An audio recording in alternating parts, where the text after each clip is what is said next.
On the inner walls of the great temple of Amun at Karnak, Egyptian scribes carved one of the most remarkable military documents ever created. It is a day-by-day campaign diary, written in stone, that records the planning, movement, arguments, and outcome of a war more than 3,450 years ago. This inscription gives us the oldest detailed account of a battle that survives from the ancient world, the Battle of Megiddo. The story begins in year 22 of Thutmose III's reign. After years spent in the shadow of his powerful co-ruler, Queen Hatshepsut, the young pharaoh was now sole ruler. Egypt's empire in Canaan relied on loyal vassal princes, who paid tribute and kept trade routes open.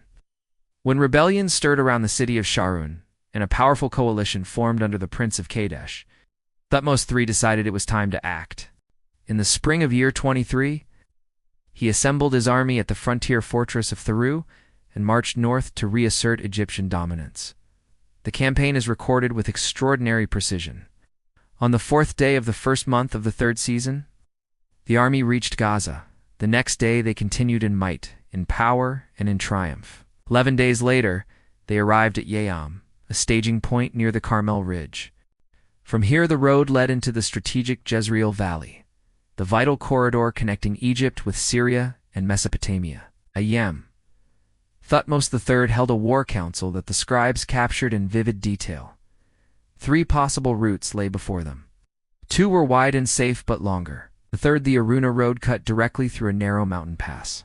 The officers voiced their concerns openly. "How can we go upon this road which threatens to be narrow? Will not horse come behind horse and man behind man?" They feared the column would stretch dangerously thin, with the vanguard fighting, while the rear remained trapped in the defile.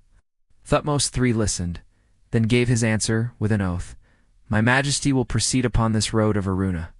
He declared that the enemy would expect him to take the safer route and would therefore not guard the narrow pass.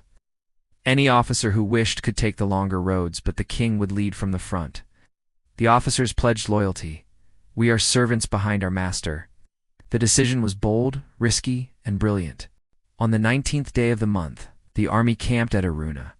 The next morning they marched in single file through the pass, the king himself at the head, horse behind horse. The inscription records with the king at the head of his army. The gamble paid off.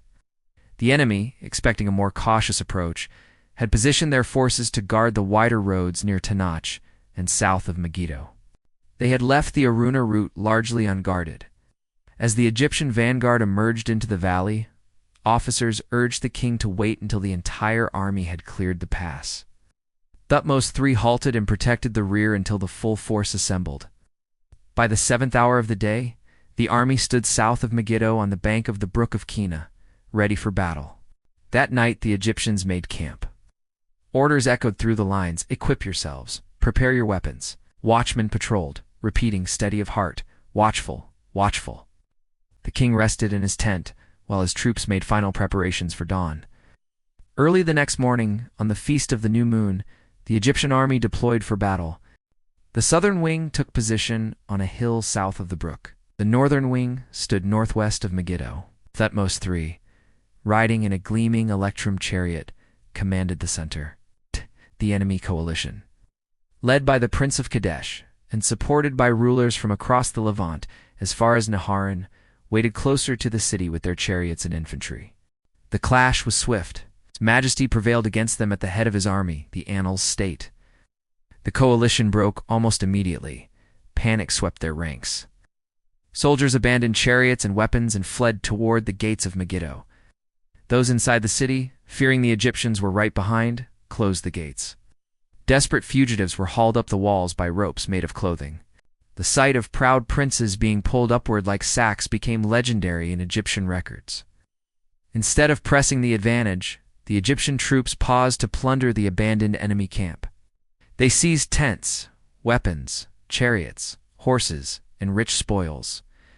Thutmose III rebuked his officers with a famous line preserved in the annals: "The capture of Megiddo is the capture of 1,000 cities." Had the army maintained discipline and pushed forward immediately, the city might have fallen that very day, while the enemy leaders were still outside the walls. The campaign now became a siege. The Egyptians built a wooden enclosure around Megiddo, cutting timber from local groves. They named it Menkhepper, is the surrounder of the Asiatics. Guards were posted, and no one was allowed to leave except to surrender. While the main force maintained the siege, other detachments secured nearby towns and gathered supplies. The siege lasted 7 to 8 months. Inside the crowded city, food ran low and disease spread. Eventually, the defenders could endure no more. They appealed to Thutmose III for mercy, promising never to rebel again. When surrender came, the Egyptian king allowed many rulers to return home under new oaths of loyalty but on donkeys. Because he had taken their horses, symbols of military power and prestige, the victory was total. Egyptian scribes meticulously recorded the spoils: 340 living prisoners, 83 severed hands, a traditional count of enemy dead, 2,401 mares, 924 chariots, 200 suits of armor, 502 bows, and vast herds of cattle and smaller livestock. Among the prizes were the golden chariot of the Prince of Kadesh and the tent of the Prince of Megiddo, complete with his son inside. Hostages, including 87 children of the enemy chiefs, were taken to Egypt as leverage to ensure future obedience. Tribute in silver, gold, lapis lazuli, grain, and wine flowed south to enrich the temples and feed the army. Strategically, Megiddo was vital. Perched on a tell overlooking the Via Maris the Great coastal highway, the city controlled one of the most important trade and military corridors in the ancient Near East. By securing it, Thutmose III reasserted Egyptian authority over the southern Levant and protected the routes that fed Egypt's empire. This first campaign set the pattern for Thutmose III's later military career. He would launch many more expeditions into the Levant, earning his later reputation as one of Egypt's greatest warrior pharaohs and empire builders. Yet none received the same detailed treatment as Megiddo. The Karnak annals preserve not just the outcome but the human drama: nervous officers debating strategy, a bold king leading from the front, soldiers choosing plunder over victory, and a long siege ending in calculated mercy mixed with firm control. The inscription ends by noting that every day's events were recorded on a leather roll stored in the Temple of Ammon. That careful record-keeping is why we know more about this battle than almost any other from the Bronze Age. Earlier conflicts surely occurred, but none survive with this level of tactical detail: quoted speeches, logistical concerns, and honest acknowledgement of mistakes. The Battle of Megiddo, fought around 1457 or 1458 BCE depending on the chronology, stands as a milestone in military history. It shows us a professional army on the march, a king making a high-stakes strategic gamble, and the brutal realities of ancient siege warfare. Most importantly, it reveals how one decisive victory, followed by patient siegecraft and political maneuvering, could reshape the balance of power across an entire region. More than 3.5 millennia later, the stones at Karnak still tell the story of a pharaoh who chose the narrow path, led from the front, turned a moment of plunder into long-term dominance, and left behind the first detailed battle record in human history.